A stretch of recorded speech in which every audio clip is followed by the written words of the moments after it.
Tá?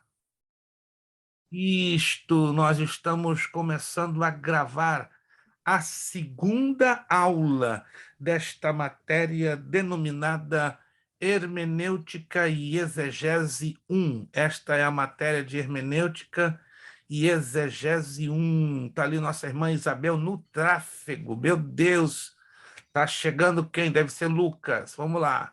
Quando aparece iPhone, eu fico até assustado. Quem será o abençoado ou a abençoada? Ou vai ser o Lucas, ou vai ser, vamos ver aqui, ou a pastora Você tem, Darlete. Vamos ver, talvez o desapareceu o telefone iPhone. Não, não, é é a bom, nossa é irmã tipo assim, Márcia. de repente nem pago de vez, bota umas 500 Alguém para está, guardar. perfeito, Aí alguém dou está uma com áudio solavancada aberto, lá alguém e está com vamos áudio dizer que são aberto. Senão eu vou fechar 1.400. aqui do meu lado, Ah, porque Bel, você tem que pôr aí entrevista da Rede Globo com o Bolsonaro. fechei o áudio, maravilha. Eu estava dando entrevista com o Bolsonaro, não entendi nada, gente. Que legal, ficou um negócio estranho demais no mundo. Todos estão me ouvindo, gente? Todos estão me ouvindo? Todos. Que bênção, que bênção. Pastora Darlete, rapaz, ela Consegui com, entrar hoje. entrou com graça, entrou com poder, entrou com sangue, entrou com um sorriso que só a pastora Darlete tem. Obrigado, Glória a Deus. pastora. É difícil, mas a gente chega junto, graças a Deus, né? Em nome de Aquele... Jesus. Muitas são as aflições do justo, mas o Senhor o livra de todas. Gente, vamos então continuar a nossa matéria. Você está, então, assistindo a segunda aula da matéria de Hermenêutica e Exegese 1. Hoje é quarta-feira, 24 de agosto de 2022, segunda aula da matéria de Exegese e Hermenêutica e Exegese 1.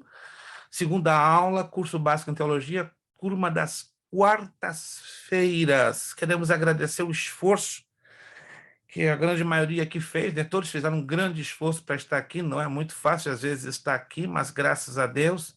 Obrigado, irmã Daniele, lá do Brasil, Wellington, a família Soares Neto, está lá, a trindade completa, né? O Wellington, irmã Núbia, Isadora, cor de caramelo, agora veio em minha mente, caramelizada, Isadora está caramelizada. É, o irmão Wellington sorri porque há alguns dias atrás a irmã a Isadora estava lá da outra banda, mas graças a Deus que agora está coladinho com o papai. Também obrigado, nossa irmã Leidiane, né, que se ausentou por um tempinho, né, por algumas necessidades. Irmã Jennifer, Jobé, irmã Márcia, que está lá no Brasil, ainda grudadinha com o Brasil, né? Tem mistério lá no Brasil, pastora Darlete. Irmã Isabel, que está no tráfico. Me ouve, irmã Isabel, só para ter certeza que a senhora está me ouvindo. Sim, pastor. Maravilha, obrigado, irmã Isabel. Fique tranquila, De faça o que estiver ao nada. seu alcance. Né? O importante é que a senhora nos vê e nos ouve, né? Mas hoje talvez a gente não vai ter a alegria de ver a irmã Isabel, mas entendemos que são circunstâncias e também a irmã Jaqueline com problemas no vídeo, né? Várias pessoas hoje estão com problema no vídeo, né? Acho que vou começar a orar por esses vídeos, para Jesus Obrigada. desentupir esses vídeos, né? Vídeo entupido não funciona muito não, mas entendemos que são circunstâncias que nem sempre acontecem como nós assim desejamos e assim queremos. Vamos então à página de número 4. Página de número 4. Pertinho da finalização da aula, vamos corrigir então a primeira banda ou a primeira parte de exercícios, né?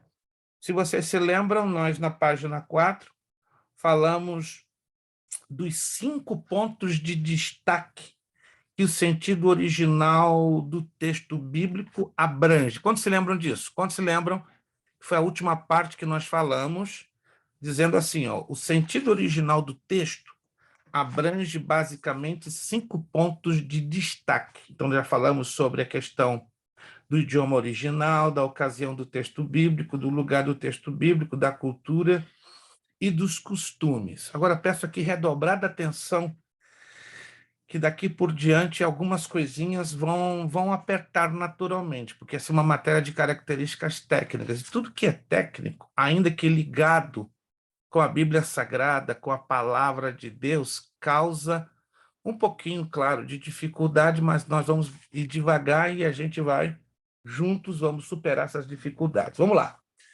A exegese é uma aplicação dos princípios da hermenêutica, a compreensão do significado que o autor pretendia dar. Vamos lá, vamos recapitular. Sempre é bom recapitular, embora é a segunda aula, certo? Eu quero acreditar que alguns de vocês, se não a maioria, pôde ler um pouquinho a apostila e fixar alguns parâmetros ou conceitos na mente. Quem de vocês poderia aqui me dizer em poucas palavras? Não se preocupe se você for errar em usar termos técnicos. Não, use as palavras mais simples que você puder usar. Quais são as diferenças básicas entre a hermenêutica e a exegese? Se você entendeu o que nós expusemos na aula passada. Eu quero acreditar, se não todos, mas um bom número de vocês que puderam estar. Quem não... Eu estou vendo aqui que tem alguns alunos que não puderam estar na aula passada, mas puderam assistir o vídeo. Quem não pôde estar na aula passada, mas conseguiu assistir o vídeo da aula passada, por gentileza. Ninguém? Oh, oh. Então eu recomendo você que não veio na aula passada, por favor, assista o vídeo da aula passada. Separe um tempinho que vai ser importante, porque se você não assistiu o vídeo da aula passada, não é que eu queira colocar você na obrigação, é porque esta matéria, queira ou não, ela exige uma solução de continuidade. O que é uma solução de continuidade? Nem sempre eu entendo que o aluno não pode estar presente na aula, ok?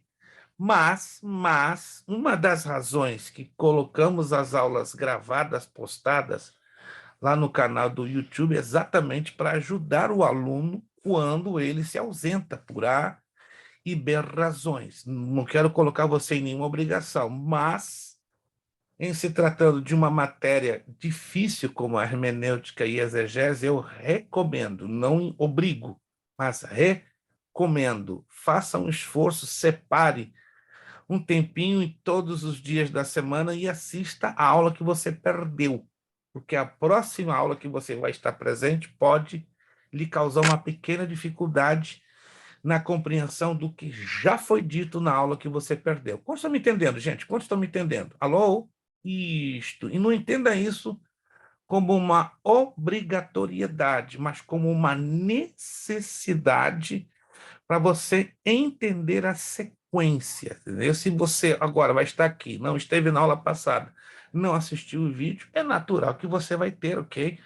Um pouquinho de perda de conteúdo, vai estar um pouco deslocado e vai ter dificuldades até para assimilar o que nós vamos abordar daqui por diante. Vamos lá. Quem de vocês, não quero escolher ninguém para não constranger, pode, em poucas palavras, me dar as diferenças básicas entre a hermenêutica e a exegese? Não se preocupe em usar termos técnicos, termos teológicos. A pastora Darlete levantou a mão, então vamos lá. É. Diferenças básicas de hermenêutica e A, a exegese.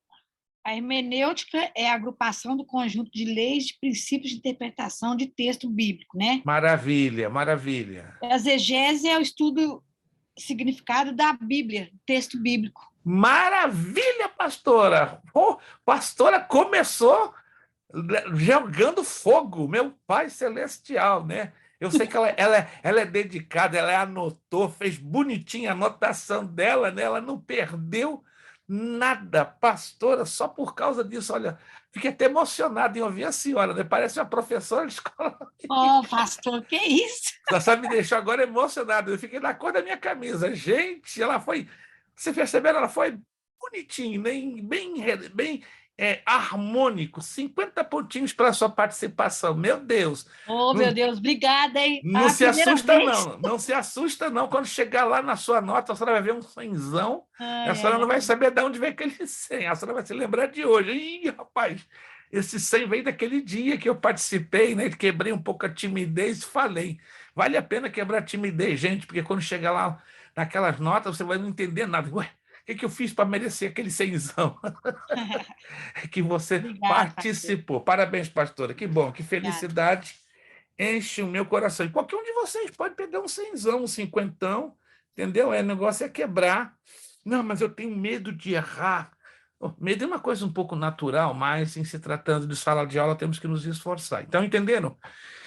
A hermenêutica é uma agrupação de um sistema, vamos dizer assim, é um sistema que tem seus códigos que ajudam a interpretação correta do texto sagrado, enquanto que a exegese é a ciência que se ocupa do estudo do significado das palavras bíblicas. Ei, glória, que eu estou vendo aqui dois anjos, estou vendo aqui Elias e Enoque. Ah, já lá, Elisa e Enoque, ou Enoca e Elisa, não sei quem é Enoca e quem é Elisa aí, mas tá ali, ó. Sandro e Fernanda, paz do Senhor. É bom demais ver vocês. Que luta, que dificuldade.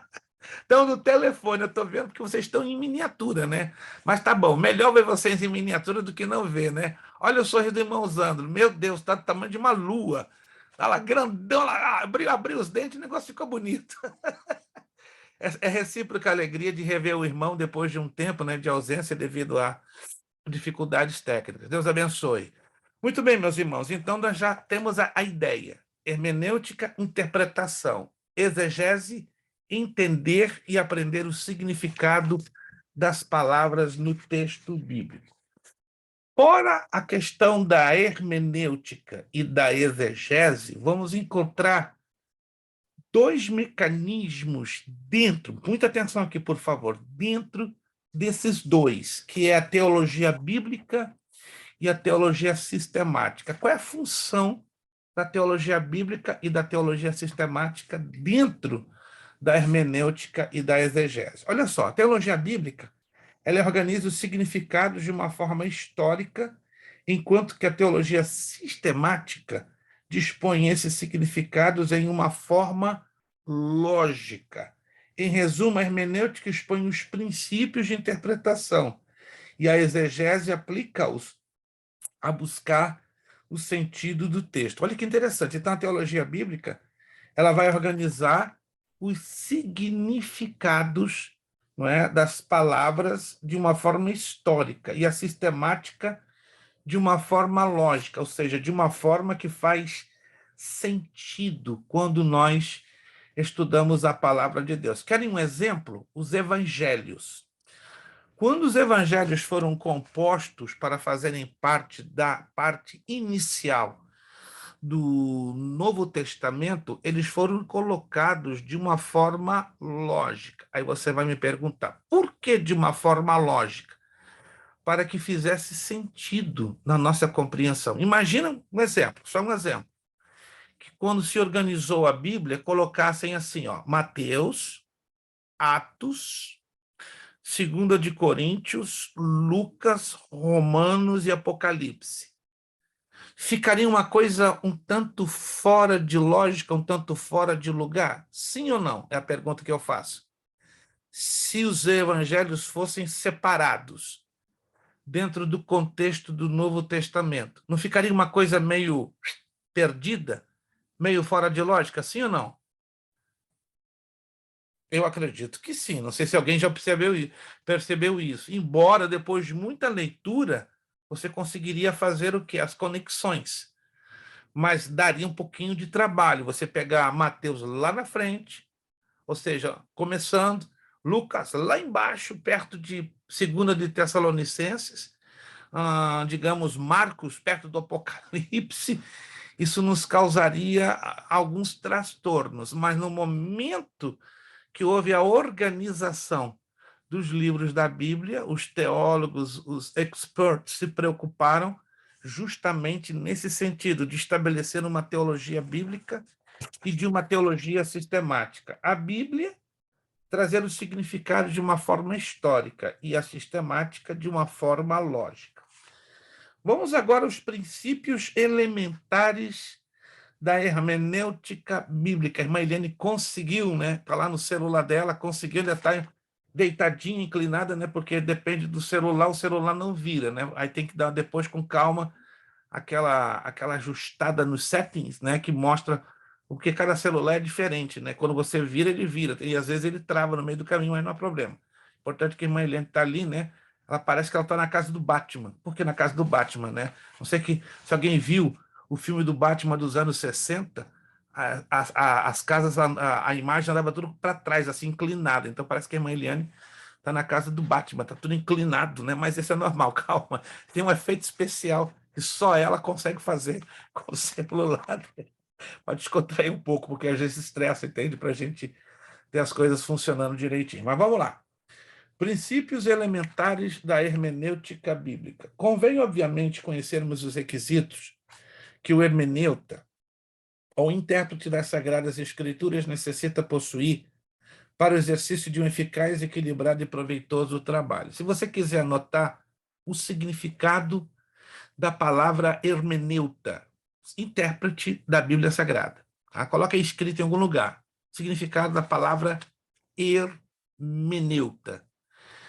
Intérprete da Bíblia Sagrada, né? Quando, por exemplo, um obreiro vai apresentar um currículo ministerial com respeito à sua formação acadêmica, sua formação teológica falando, ele pode colocar ali no currículo dele que ele é especializado, um exemplo, em administração de igreja, que ele é especializado em aconselhamento cristão, entendeu? Vai depender do chamado e do tipo de cursos que ele faça ou tenha feito ao longo da vida. Nós, com muita modéstia e humildemente, Deus nos tem permitido estudar 27 anos a área da hermenêutica bíblica, lado a lado com escatologia. Então, nós temos a formação de hermeneuta. Quando eu faço um currículo, quando me pedem, sobretudo para igrejas hispanas e americanas, então eu coloco como hermeneuta, ou seja, eles sabem que sou um especializado, né? Eu passei anos estudando a área da interpretação das Escrituras Sagradas, que é o que nós estamos aqui estudando, mas somente um princípio, né? O princípio da hermenêutica e da exegese bíblica. Quantos conseguiram ver uma postagem que eu fiz agorinha há pouco, minutos antes de começar a aula? Alguém conseguiu ver uma postagem? Eu ali postei os 5 melhores livros de hermenêutica e exegese. Repito, os 5 melhores. Não estou dizendo que você tenha que comprar os 5.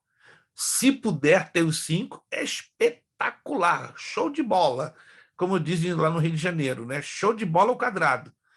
Mas se você não puder ter os 5, pelo menos um deles, aí você vai. Alguém me perguntou em off, qual dos 5 é o melhor livro de hermenêutica e exegese? Qual é o melhor? É o primeiro. Se você olhar lá na postagem, o primeiro, que é esse aqui, ó, Hermenêutica Fácil e Descomplicada. Este é o melhor livro, repito, é o melhor. Se você não pode ter os 5, preste atenção na minha dica. Se você não pode ter os 5 de uma vez por causa do custo, tenha pelo menos esse aqui. Esse aqui é o melhor. Tanto que ele é bom demais, só está traduzido em português.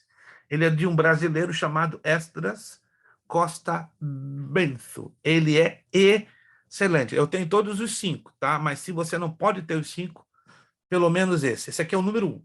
Você vai ficar maravilhado. Ele ensina de uma forma muito fácil e muito descomplicada. Não que nós não queiramos ensinar de forma fácil e descomplicada, mas este livro ele tem tanto conteúdo e tem uma forma tão linda de apresentar a matéria que você vai dizer, uou! Então, tudo que você está aprendendo na apostila, quando você lê esse livro, ó, vai ficar aqui dentro. É impressionante. Foi assim que eu aprendi, de uma certa forma, a melhorar os meus conhecimentos de hermenêutica bíblica, né? Tive que lançar mão de alguns livros que nos dão esse tipo de auxílio, certo? E eu tenho, então, esses 5. Fora eu tenho vários outros em espanhol, tenho em inglês, tenho em outros idiomas, mas em língua portuguesa. Se você, repito uma vez mais, não puder ter os 5, pelo menos este. Não sei se irmão Zandro, né, na sua livraria, né, já que ele é livreiro, teria este livro. Se não tiver, recomendo, irmão Zandro. Excelente, excelente, excelente, excelente, né? Vocês viram que na postagem eu coloquei o endereço da livraria Jerezim, em Danvers, com o pastor Valentim ou com a irmã Priscila. Caso você se interesse e possa, chame eles naquele número e diga, sou aluno da Academia Bereia, que eles vão te dar um desconto. E eu não ganho nada com isso. Aliás, eu ganho alegria, a satisfação que você vai estar tendo um excepcional, super material que vai lhe ajudar a vida inteira na interpretação do texto sagrado. Vamos lá. Convém, obviamente, conhecermos os requisitos que o hermeneuta, o intérprete das Sagradas Escrituras, necessita possuir para o exercício de um eficaz, equilibrado e proveitoso trabalho. Então, o hermeneuta, o intérprete da Bíblia, precisa destes requisitos, são 9. Se ele não tiver esses 9 requisitos, esqueça-se. Esqueça-se de ser um bom intérprete. Ou seja, isso é uma obrigatoriedade. É necessário ter esses 9 requisitos. Número 1, espiritualidade. O que quer dizer espiritualidade? Ser um homem convertido, Lucas 8:10. Ser um homem de oração, Salmo 119, verso 18. E Tiago 1:5, ter consigo o Espírito Santo, que é o sumo intérprete, porque ele vos ensinará todas as coisas. Mas preste atenção, ele vai nos ensinar a partir do momento que eu me esforço a querer aprender. Tem aquela situação, né? Não, eu não vou estudar teologia, perda de tempo, é coisa de Mauricinho, é coisa de gente arrogante, o Espírito Santo vai me ensinar todas as coisas, porque ele me ensinou assim na Bíblia. Peraí, você então não leu, só leu o texto. É muito fácil pegar o texto sozinho, separado, isolado e criar essa desculpa esfarrapada. Mas quando você lê os versos que estão antes do versículo 25, tá 25, 24, 23, 22, 21, como também o 27, 28 e 29, você vai descobrir que o Espírito Santo, ele nos vai ensinar todas as coisas no momento que eu tenho uma base. Que base é essa? Que eu esteja aprendendo algo, estudando algo. Aí ele nos ensina, nos faz lembrar, fortalece a nossa mente e aumenta a nossa fé e a nossa convicção. A espiritualidade envolve ser um leitor assíduo. O que é assíduo? Fiel, constante. Quem é que trabalha secularmente? Quem é que trabalha? Graças a Deus. Alguns estão de férias, ninguém é de ferro, graças a Deus. Tá? Ninguém é de ferro, todos têm que ter um momento de descanso, mas todos trabalhamos. Alguns têm o privilégio, que são poucos, né? Eu conheço pouquíssimos, que pouquíssimos têm o privilégio de viver sem trabalhar, mas isso aí é Mauricinho, ganhou uma herança, está com uma boa aposentadoria, é outro assunto, né? Mas todos nós trabalhamos. Trabalhamos para qual razão? Para ter o nosso sustento, nosso ganha-pão. Quando trabalhamos, expomos ou colocamos esforço, dedicação, porque se você não tiver esforço e dedicação, você vai em algum lugar? Você vai longe no seu trabalho? Sim ou não? Você não vai longe. Você para no meio do caminho. E na Bíblia? E no estudo da palavra de Deus? Quantos são tão dedicados a estudar a Bíblia quanto ao seu trabalho? Eu percebo que tem muita gente dedicadíssima à sua profissão. Se é house cleaner, deixa a casa brilhando como um diamante. Se é carpinteiro, deixa aquele trabalho de carpintaria nota 20, todo mundo fica babando de surpreso. Se é construtor, se é pintor, parece que na vida secular a gente procura caprichar, não é verdade? E nas coisas de Deus, parece que alguns, não são todos, graças a Deus que não são todos, deixamos a desejar. Somos maus leitores, não somos dedicados estudantes da Bíblia. Não estou falando porque você é o aluno da Academia Bereia, não, porque, independente de você ser aluno de uma escola teológica, à luz da Bíblia, temos um dever de sermos leitores assíduos, ou seja, constantes, dedicados e atento a toda a palavra de Deus. Eu já creio que já falei isso aqui algumas vezes, volto a tocar nessa tecla. Quando nós lemos um texto bíblico, nós não colocamos atenção no texto. Sabiam disso? Lemos o texto por cima, pela superfície, mas a gente não se preocupa em entender e investigar os detalhes do texto bíblico. Isso realmente é péssimo, isso aí não é bom. Por exemplo, eu creio que vocês conhecem um texto que ele é muito mal interpretado. Vou levar vocês a Gênesis capítulo 6. Mateus Jair! Eu pensei que o frio do Paraná congelou esse homem, não, mas não é o trabalho mesmo que congelou o Mateus. Mas está na benção, Mateus, está na benção, Mateus. Está vivo, que é o mais importante. E está aquecido, que deve estar um frio bonito por aí, né? Pastor, tá mais ou menos, ainda tá tranquilo, já foi pior. Já foi pior, rapaz. Não me faça lembrar de Boston com 25 graus centígrados abaixo de zero, com 2 pés de neve. Aí tu ia rir no mundo comigo. Pensou afogado na neve de Boston. Mas deixa quieto, gente. Eu já não vejo neve desde o ano passado, né? E eu vou evitar Boston entre dezembro e fevereiro. Não conte comigo. Você pode me dar até $10.000, que eu não vou para aí de jeito nenhum. Entre dezembro...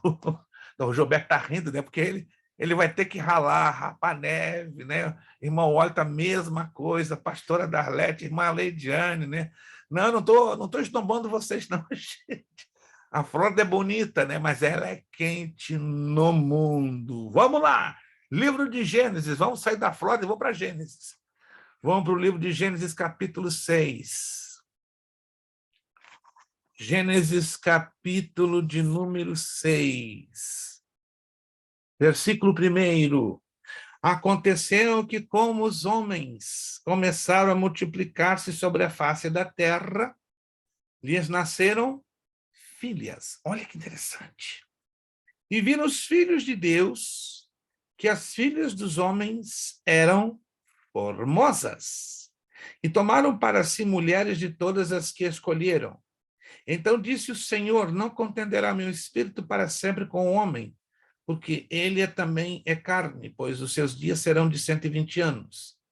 Versículo 4. Havia naqueles dias gigantes na terra, e também depois, quando os filhos de Deus entraram as filhas dos homens e delas geraram filhos. E estes eram os valentes que houve na antiguidade, os varões de fama. Aí se cria uma enorme polêmica que vocês, eu tenho certeza, já ouviram muito, e até de pregadores renomados nos púlpitos, nas redes sociais. Não, os anjos desceram do céu, tiveram relações sexuais com mulheres e aí foram gerados gigantes. Ou aquela outra versão, bateu aí um grupo de demônios, gostaram, né, das meninas, né, que estavam trafegando na terra, tomaram posse dos corpos delas, tendo relações sexuais, e aí geraram gigantes. Quem de vocês já ouviu uma dessas duas versões? Você sabe que é a coisa mais absurda. Parece lenda, parece coisa de mitologia greco-romana, pior, parece coisa de purgatório e Babilônia. Não tem sentido isso, irmãos. Vamos partir de um princípio básico, bem básico. Se você quiser anotar, isso é importantíssimo. Primeiro, escute bem. Jesus, quando fala algo, nós temos que prestar atenção ao que Jesus fala. Muita atenção, por favor. Tudo que Jesus fala nos 4 evangelhos, o apóstolo Paulo confirma nas suas 13 epístolas. Os apóstolos Pedro, Tiago, João e Judas reconfirmam em suas epístolas. Aí você observa que o Novo Testamento ele é uma unidade doutrinária. O que é uma unidade doutrinária? Ele não falha naquilo que ensina e bate direitinho com o Antigo Testamento, que também é outra unidade doutrinária de Gênesis a Malaquias. Em outras palavras, a Bíblia, por ser 66 livros, ela é uma unidade, ela não se contradiz dentro dela. Agora, o que Jesus falou de interessante sobre essa questão dos anjos? Os anjos não se casam. Lembram-se que Jesus falou? Os anjos não se casam e não se dão em casamento. Preste bem atenção. Deus deu aos anjos prerrogativas, que são prerrogativas, privilégios, dentre os quais eles podem assumir uma forma humana, podem assumir uma forma de outro ser espiritual, Deus deu certos privilégios, mas esses privilégios não são próprios deles. Deu na cabeça do anjo e ele faz à vontade. Não, é o que Deus autoriza. Deus autoriza um grupo de anjos a fazerem isso, isso, isso e aquilo, inclusive assumir uma forma física ou humana ou espiritual. Nenhum momento da Bíblia vemos Jesus dizendo que os anjos poderiam ter relações sexuais. Haja visto que eles já se materializaram várias e várias vezes lá no Antigo Testamento em formato humano. Quem já leu lá no Antigo Testamento anjos que assumiram a forma humana? Creio que alguns de vocês já leram, né? Aqueles anjos que se apresentaram a Abraão no Carvalhal de Mamre antes da destruição de Sodoma e Gomorra, e outras aparições, né, angelicais em forma humana, mas isso não dá autoridade a eles coabitar, ter relacionamento físico com os seres humanos. Então, vamos deixar isso bem claro. É muito perigoso essa interpretação de Gênesis capítulo 6. Ali não se trata disso. Mas vamos lá, então. Filhos dos homens, olha que interessante, perdão, filhos de Deus e filhas dos homens. Anotou aí? Filhos de Deus, e o que isso quer dizer? Quando eu leio com atenção o livro de Gênesis, capítulo 4 e capítulo 5, eu vou descobrir, isso é uma chave de interpretação. Quem são os filhos de Deus? A linhagem piedosa de Sete. Isso aqui não é uma teoria, não. Isso é uma afirmação quando você lê o capítulo 4 e o capítulo 5, porque é um conjunto. Se eu não leio os textos anteriores ou os capítulos anteriores, eu não vou ter uma resposta que enquadre, que se encaixe na correta interpretação. Então, você vai entender, então, lendo os capítulos 4 e 5. Se você não ler, não vai entender nada. Então, tem que ler o capítulo 4 e o capítulo 5 de Gênesis. Aí você descobrir que os filhos de Deus é a linhagem piedosa de Sete, que invocou a presença do Senhor. Já as filhas dos homens é a linhagem ímpia de Caim, que se separou da presença de Deus, que foi para uma terra distante, encontrou-se com duas mulheres, e aí começou a sua linhagem. Que são termos teológicos que geralmente não levamos em consideração, porque não lemos o contexto dos capítulos 4 e do capítulo 5 de Gênesis. Pastora Darlete.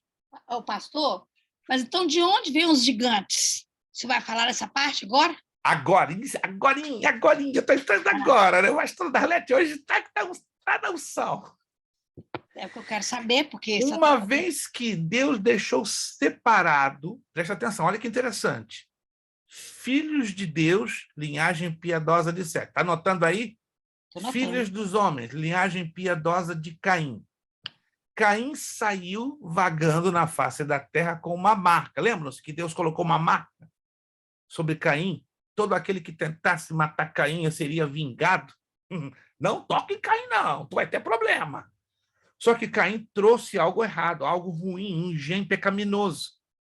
E Deus, a partir daí, você tem que ler o capítulo 4 e o capítulo 5 de Gênesis. Deus estabelece pela primeira vez o princípio do jugo desigual.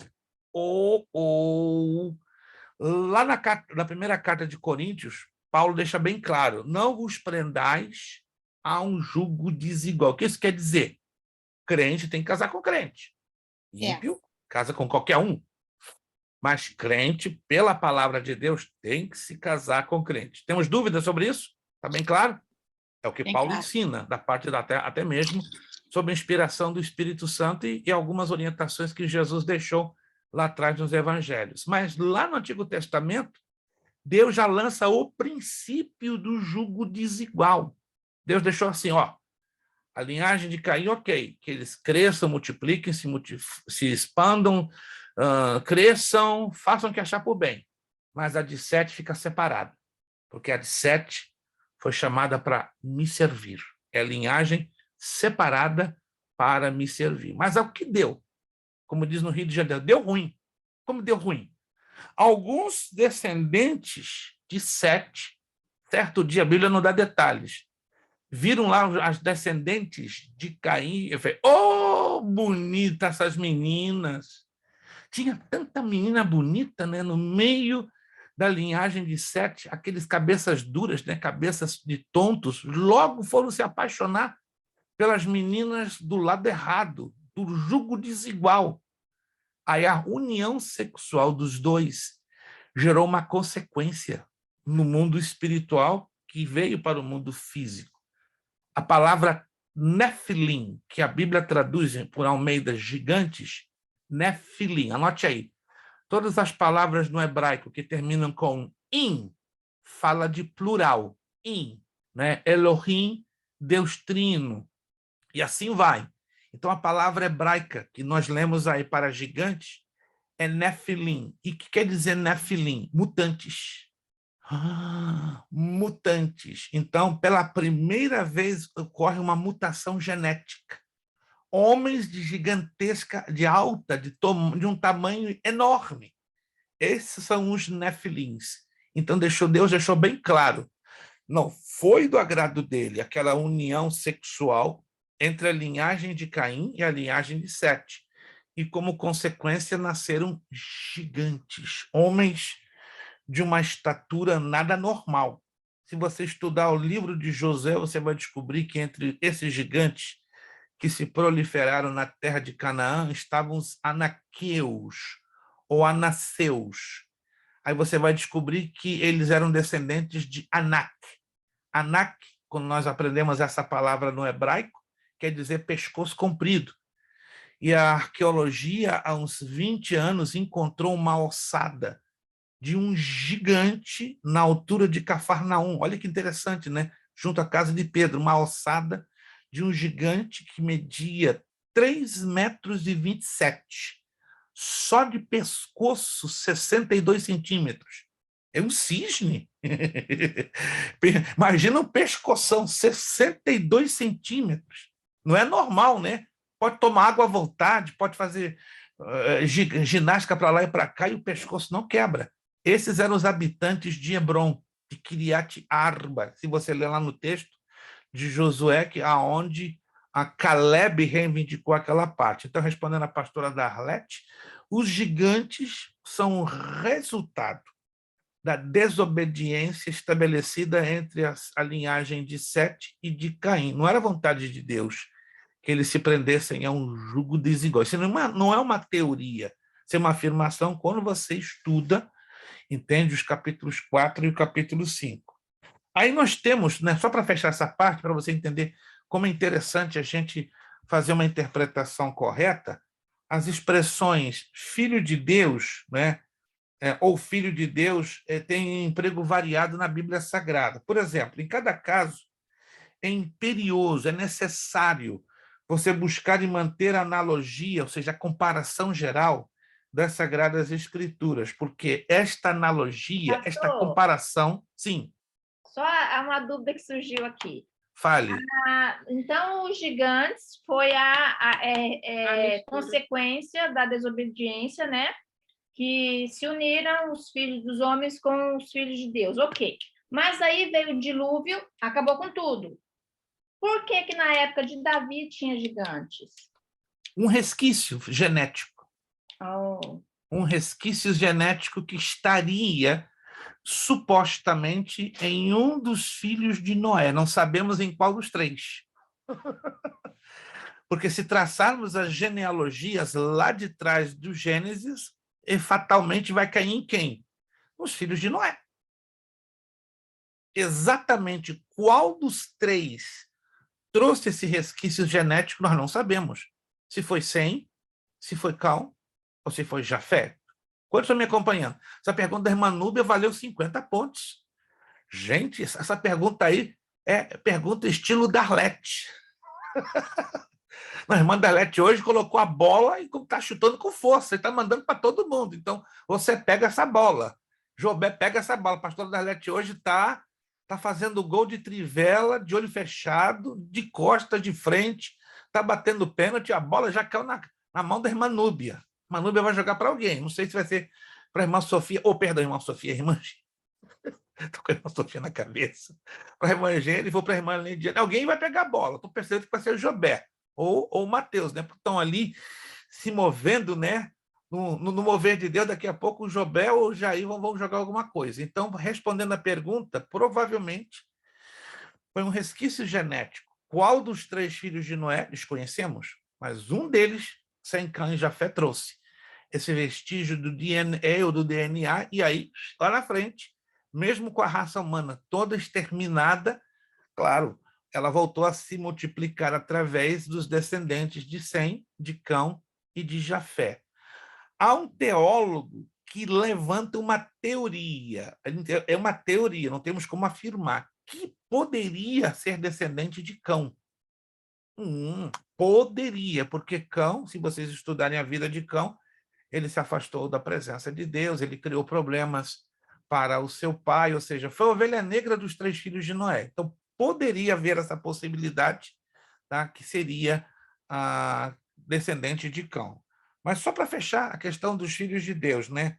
Só na Bíblia existem 5 significados para a expressão filho de Deus. Eu vou falar bem rapidinho, porque o tempo não tem como a gente desenvolver essa temática. A expressão filho de Deus, ela aparece 5 vezes. Pode significar Israel, como filho de Deus por eleição, número 1. Pode significar Jesus como filho de Deus por geração. Pode significar os anjos como filhos de Deus, tá? Pode significar Adão como filho de Deus por criação e formação. Pode significar o crente como filho de Deus pela fé, regeneração e adoração. E podemos incluir, então, o 6º significado, pode significar também a linhagem piedosa de Sete. Então, tem 6 significados a expressão filho de Deus, e vai tudo de acordo com o contexto. Todo o significado ele é decifrado dentro do contexto. Quantos estão me entendendo, gente? Por isso que temos que ter uma leitura redobrada da Bíblia e, sobretudo, em textos difíceis de interpretar. Vamos lá. E dentro dos requisitos, né, de um hermeneuta é ser um homem que ande e caminhe com Deus. Se a gente não tem espiritualidade, esquece. Vamos ter muita dificuldade de fazer uma boa interpretação da Bíblia. Estudo das Escrituras. Segundo, para uma sã exegese, ou seja, para você entender os significados das palavras, não é suficiente a leitura simples e devocional da Bíblia. É muito bom eu e você lermos diariamente, devocionalmente, a Bíblia. Nunca vou desrecomendar isso. Mas é muito triste saber que a maioria dos cristãos hoje tem uma dificuldade de ter a chamada o estudo bíblico pessoal, o estudo bíblico próprio.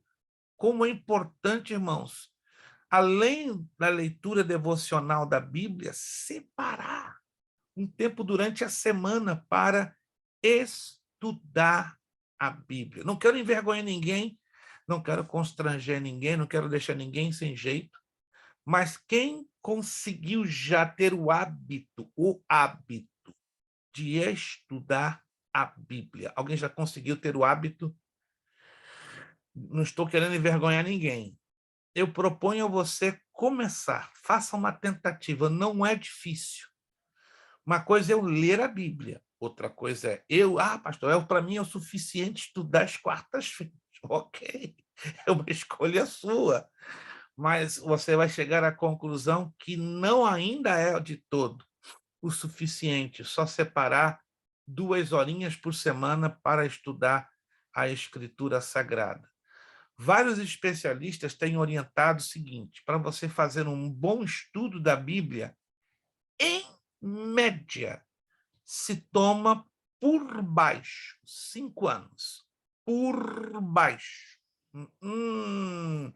Uma leitura você pode fazer em 90 dias, 6 meses, 1 ano, mas um estudo bem organizado de toda a Bíblia em torno de 5 anos por baixo. Um estudo satisfatório toma 10 anos. Um excelente estudo da Escritura, 25 anos. O quê? É uma vida. É desse jeito. Não estou desanimando ninguém, não, gente.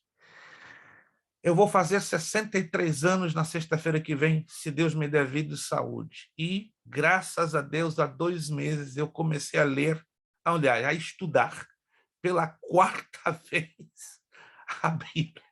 Não estou me gabando, não, gente. A primeira vez eu levei 11 anos. Oh, parabéns, pastor. A segunda vez eu levei 17 anos. A terceira vez eu levei 21 anos. Eu já estou começando já há 2 meses e 4 dias, faz hoje, que eu comecei pela 4ª vez na minha vida estudar a Bíblia. O meu filho, pai, será que isso vai ser a última? Pode ter certeza. Porque não vou ter mais tempo de gastar 20 anos lendo a Bíblia. Talvez, se Jesus não voltar lá, mas a minha esperança é que ele volte. Não vai ser, não é possível. O mundo, como está de cabeça para baixo, não vai durar mais 20 anos, não, né? Jesus vai vir antes, então eu estou na esperança que esta vai ser. Não estou falando que eu estou reclamando disso, não. É um privilégio estudar a Bíblia. Mas, para mim, vai ser a última vez que eu estarei tomando tempo, me dedicando para estudar a Sagrada Escritura. Não estou desanimando você. Tá? Faça um propósito com Deus para começar a estudar a Bíblia. Pastor, como é que eu vou estudar a Bíblia sozinho? É complicado na aula, sem aula eu capoto. Eu vou postar 2 livros bons, fininhos, não chegam nem a ter 100 páginas, mas pensa em 2 livros gostosos de ler. E um deles chama-se Como Estudar a Bíblia Sozinho. Já ouviram falar desse livro ou não? Excelente! E, assim, fininho, deve ter umas 75, 80 páginas. Gente, que coisa impressionante. Você pega, você não acredita. Será que eu vou estudar a Bíblia sozinho? Eu acredito que alguns de vocês estão até duvidando do que eu estou falando. Mas quando o livro chegar na sua mão, você... Opa! O pastor não exagerou uma palavra. Eu comecei a aprender a estudar a Bíblia sozinho por este livro. Ele é simples demais e dá estratégias simplérrimas que vai lhe ajudar a começar a fazer um estudo da Bíblia por baixo, em torno de 5 anos.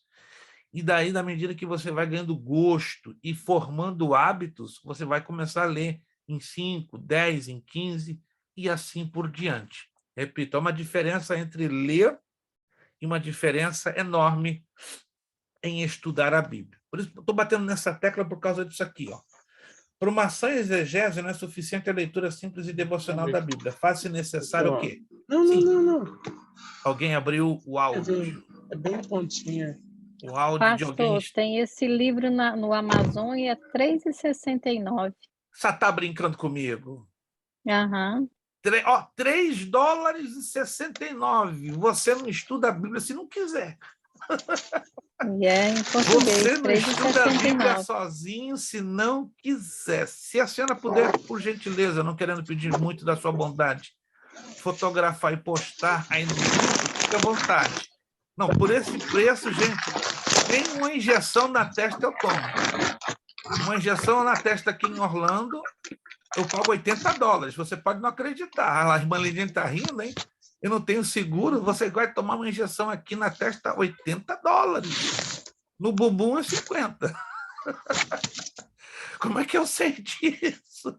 Eu já fui no local aqui que eu fiquei... Isso tem tabela, entendeu? Não tal parte do corpo você paga...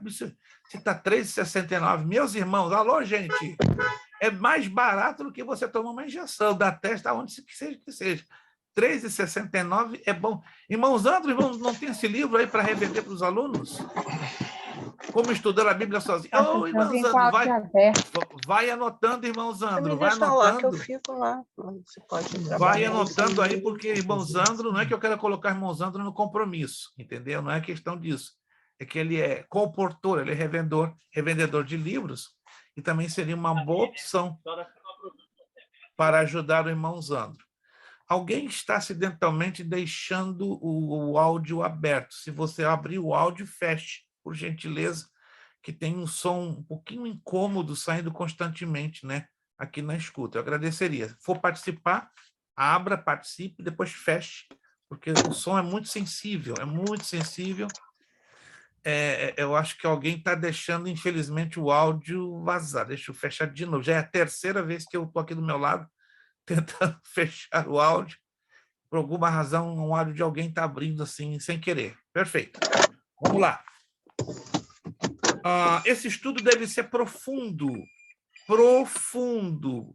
Não pode ser um estudo qualquer, tem que ser um estudo profundo. Provérbios 21:5 nos ensina.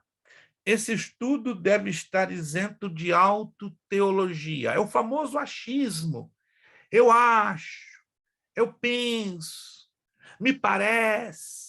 Cuidado. Nas redes sociais está cheinho de autoteologia.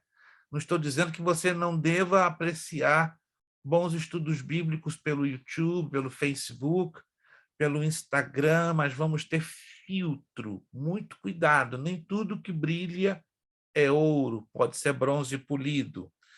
Este estudo deve possuir o toque e a orientação do Espírito Santo. Quando tem o toque, a orientação do Espírito Santo, a coisa funciona de uma maneira maravilhosa, de uma maneira maravilhosa. Quando não tem o toque do Espírito Santo, é complicado demais, demais da conta. Vamos lá, então? Alguém, infelizmente, eu não estou conseguindo, está um sonzinho bem incômodo. Vamos lá, vamos tentar fechar o áudio, está indo e voltando, está indo e voltando. Vamos lá, então. Virando a página. Terceiro ingrediente de um bom hermeneuta. Crescimento espiritual. Um novo convertido, com certeza, não vai funcionar. Embora o novo convertido vai ter a melhor das intenções para querer interpretar o texto bíblico, mas o novo convertido não é uma pessoa, por uma questão lógica, recomendável para tentar dar uma boa interpretação do texto sagrado. Olha, Marcos 4:33 nos declara que Jesus lhes dirigia a palavra segundo o que podiam compreender, ou seja, conforme a capacidade de compreensão dos ouvintes. Jesus, quando tinha que falar para a multidão, ele usava uma expressão de linguagem que atingia a todos, da criança ao mais idoso. Quando Jesus falava aos doutores da lei, aos fariseus, às autoridades religiosas, falava à altura da linguagem deles. Eu não sei se alguns de vocês já ouviram falar de uma minissérie que está passando em um canal fechado, é gratuito, você só baixar o aplicativo, sobre a vida do Senhor Jesus, pelo menos aqui nos Estados Unidos, está sendo um recorde de bilheteria. Eu estou acompanhando já assiduamente, né? Você tem que baixar um aplicativo The Chosen, uma nova versão sobre a vida de Jesus. Alguém já pôde assistir essa minissérie? The Chosen. Quem já assistiu? Quem já assistiu isso? Irmã Núbia já assistiu? Irmã Márcia? Eu sugiro a melhor, não estou exagerando uma letra, a melhor minissérie até hoje produzida sobre a vida do Senhor Jesus Cristo. Ela é muito fiel à narrativa dos evangelhos, sobretudo baseado no evangelho de João. E, curiosamente, né, a maioria dos atores são judeus. Se alguém já percebeu isso, já leu a ficha técnica, a maioria dos atores são de origem judaica, tá? E muitos dos personagens, eles encarnaram, se assim posso dizer, de uma forma muito brilhante, sobretudo o personagem que faz Jesus.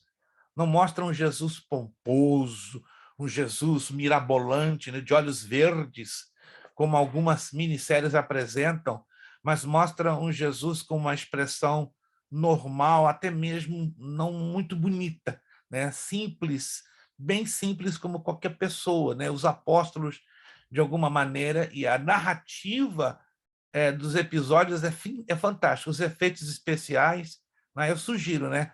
O paralítico, a cena, só estou fazendo esse comentário para você ver como é interessante você conferir nas escrituras. Tem duas cenas que me impactaram muito. A cura do paralítico do tanque de Betesda. Alguém assistiu este episódio? Meu Salvador, que coisa linda! E a cura do homem da mão mirrada. Que tremendo! Agora, se você estudar, presta atenção, agora você vai ficar chocado. Está lá no Evangelho de João, capítulo 5, que diz que um anjo, de vez em quando, descia do céu, movia as águas, e o primeiro que se lançasse era curado de qualquer enfermidade. Você sabia? Preste atenção, isso é sério. No texto original, essa declaração não consta. O quê? Nos manuscritos originais, só você pegar as Bíblias de estudo e investigar, não consta. Se tratava de uma lenda extraída do Talmud e de outras fontes. Mas por que foi incorporado no texto sagrado? Se você pega uma Bíblia de estudo, você vai encontrar uma nota de rodapé. Vai ter um número, um símbolo, uma letra, e vai indicar o seguinte: nos manuscritos originais mais antigos, ou nas cópias mais antigas, essa narrativa não consta. Vamos lá, então, no Evangelho segundo São João, capítulo 5. Isso aqui é importante demais, e muita gente acredita, né, que era o anjo que descia do céu, movia, etc. e tal. Não, fazia parte de um culto de feitiçaria. Mas por que isso vai aparecer na Bíblia? Por causa do problema das cópias. Evangelho de João, capítulo 5. Uau! Que interessante isso aqui. Tem algumas Bíblias que está entre chaves, né? Entre chaves ou entre colchetes. Vamos E lá. na Bíblia Católica não tem, pastor. Não tem. Oh, Isadora está querendo ponto. Na Bíblia Católica não tem. Sabe por quê? Porque a Bíblia Católica reconheceu que este texto definitivamente não estava nas cópias mais antigas e que não fazia jus a uma verdade. Mas nas Bíblias protestantes foi deixada como um erro de copista. É quando você estuda o pano de fundo cultural e arqueológico, aí a ficha cai. Opa, não tem nada a ver. E é justamente o versículo 4.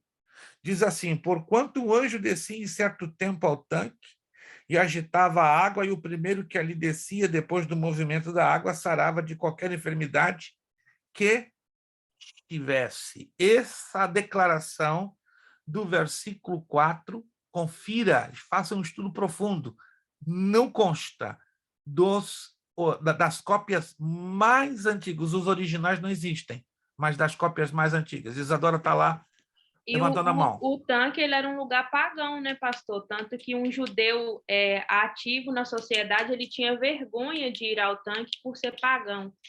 Anotou essa? Não posso deixar a Isadora quietinha. Isadora, isso é culpa da pastora Darlete. Pastora Darlete deu um chutão, a bola foi batendo em todos os lados. Já bateu em todos, agora chegou, pegou a irmã Núbia jogou. A Isadora, joga para alguém aí, por favor, joga para o Jobé. Jobé está pensando, mas Jobé vai pegar, calma, Jobé vai pegar essa bola daqui a pouco e vai longe. Isadora, parabéns. Anotou aí? O tanque de Betesda era um local de paganismo, de prática de paganismo. Pastor, pelo amor de Cristo, me explica então por que o texto aparece nas nossas Bíblias. Erro de copista. O livro de 2 de Crônicas também tem enormes erros, que eu vou mostrar para vocês. Enormes. Não é pouquinho, não. Por causa disso, quando a gente lê o texto, dá uma impressão diferente. Parece que o tanque é um lugar de milagres, né? Para quem não conhece. Exatamente, porque a gente não analisa o contexto. Se eu pego o texto separadinho, o versículo 4, que não existe nas cópias antigas e não existe na Bíblia de Jerusalém, que é a Bíblia católica, dá a entender que aquilo ali aconteceu, mas é uma narrativa pagã, permitida, claro, por Deus, para que quando hoje fizéssemos a hermenêutica do texto, chegássemos a essa conclusão. Está entendido, gente? Esse aspecto. Tem outras coisinhas que nós vamos falar que você vai ficar assim, vai te dar um torcicolo, vai, opa, essa é uma outra Bíblia que eu tenho, não é a mesma Bíblia. Só que pela falta da hermenêutica, do estudo profundo das Escrituras Sagradas, nós vamos cometer essas dificuldades. Crescimento espiritual, como já falei, um novo convertido não pode. Fala, Jobé. Deixa Deus usar, Jobé. Não fala, não fica quieto, Jobé, não fica Eu fui quieto. lá buscar outra Bíblia para poder ver, né? Aí a Hum. nota de rodapé que você estava falando, Ah, fala aqui a da nota de rodapé do versículo 3, né? Bem provável que o judaísmo oficial não aprovasse a superstição associada ao suposto poder de cura do tanque de Betesda. aí está. Aí ele está. manda para um outro versículo, né? A atribuição do movimento das águas à ação de um anjo era resultado da crença popular. Olha só, Jobé, agora dou Aí- para ti, Jobé. Dou para ti, Jobé. Ó, Jobé, não posso fazer vista grossa e ouvido Nota de grosso. rodapé. Parabéns, Jobé. Cinquentinha. Gente, esse povo vai fechar bonito, 100 pontos no final dessa matéria. Jobé, parabéns. Eu te falo que eu não sabia disso. Para mim, como a Núbia falou, né? Era uma coisa assim sobrenatural, né? Vamos botar nessa palavra bem popular, né? É, Jesus. Usa o pastor Júlio para colocar o Jobé no púlpito e pregar essa mensagem. Ele vai ser expulso a pedrada. Ou o irmão Wellington, né? O irmão Wellington chega lá, Pai do Senhor, meus irmãos, eu quero ensinar vocês, né? Que aquele negócio lá do tanque de Betesda não tem fundamento bíblico. Meu Deus, fala comigo, irmã Márcia. Pastor, mas a importância de ter isto e ser escrito na Bíblia é porque Jesus esteve ali e fez um milagre. Exatissimamente. O milagre não era resultado de nenhuma ação angelical, ou muito menos do tanque. Mas o Espírito Santo inspirou a João, apesar que o fato em si não existiu, não foi uma realidade saudável, sim pagã, mas Jesus fez a diferença do milagre. Tudo tem sentido na Bíblia, não é verdade? Embora na nossa cabeça parece que está tudo de cabeça para baixo, que alguns erros de copista foram feitos, em alguns deles, sim, foram inadvertidos, ou seja, sem querer. Outros foram feitos propositalmente. Esse é um deles. Muito curioso. Sim. Então, por isso que apresenta na Bíblia, porque Jesus esteve presente ali. Yeah. E desmistificou. Essa é a questão. Porque havia um misticismo sobre aquele tanque. Então, ó, Jobé e irmão Wellington, preguem isso lá na casa worship, ó, o povo vai ficar com o zoião desse tamanho, né? Se não mandar uma pedrada, eu não sei quem vai ganhar a primeira pedrada, se vai ser o Wellington ou o Jobé. Mas o povo vai ficar assim, ó, opa, que é isso? Que heresia é essa? Não, eu aprendi, né, na Bereia, não é porque você aprendeu comigo, mas eu aprendi estudando a Escritura que a coisa é diferente. Gente, se vocês saírem por aí e começam a pregar, vocês vão ganhar pedrada. Mas essa pedrada vai ser doce, porque pelo menos vocês estão ensinando a verdade no fundo bíblico, que tem que ser revelado, né, para que o povo deixe de crer em interpretações fantasiosas. Humildade. Leiamos Mateus 11, 25, né?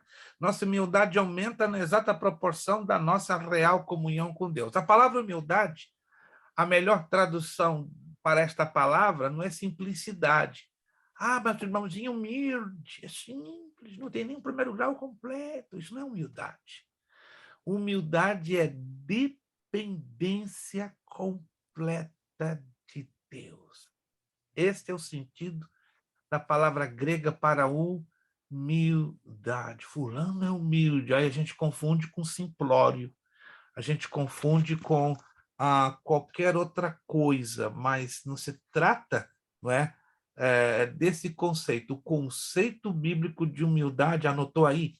Dependência completa e total de Deus. Reconhecer que tudo que somos, que tudo que temos e que tudo que fazemos não é nosso.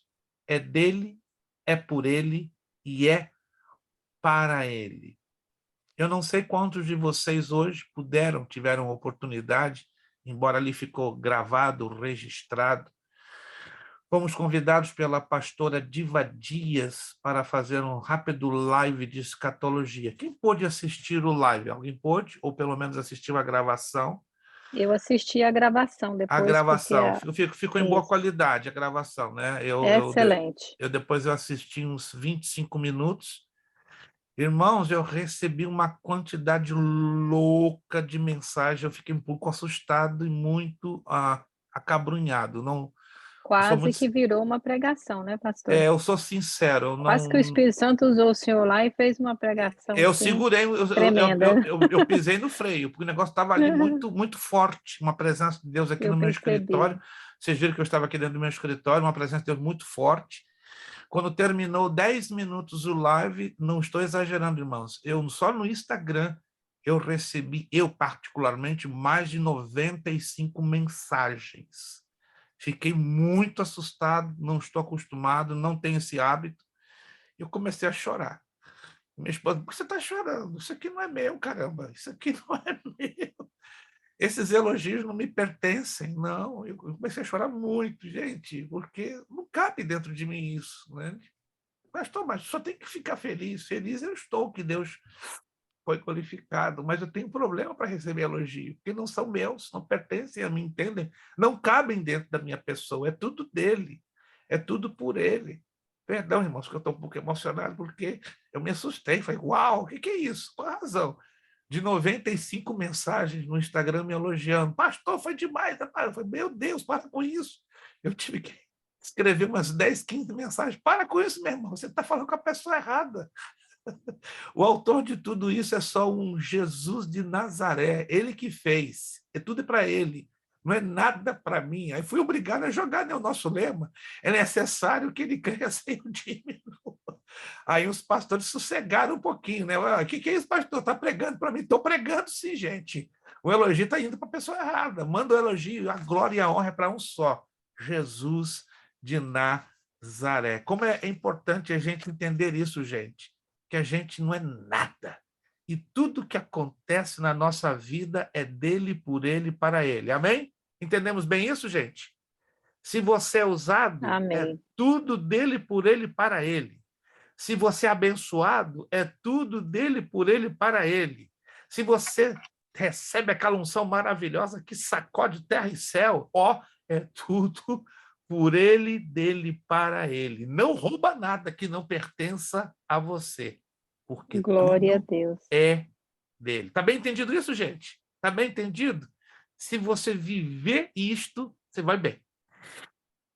Infelizmente, não estou querendo pregar, não. Muitos começam bem a vida espiritual, a vida ministerial, e o negócio fica complicado a partir do momento, né, quando começamos a ser usados por Deus. É um momento difícil e complicado, porque quando você começa a ser usado por Deus, o que acontece? Você, se não vigiar, tem aquela tendência de olhar para si. A mesma coisa que aconteceu com Satanás. Ele era o chefe dos louvores no céu, bonito no mundo, e o grande problema é que ele começou a olhar para si e aí teve problema. Gente, eu já estou pregando, a intenção não foi essa, só foi fazer um rápido comentário. Vamos lá. A humildade, como ela é importante, né? Estamos falando dessa característica que nós temos que ter.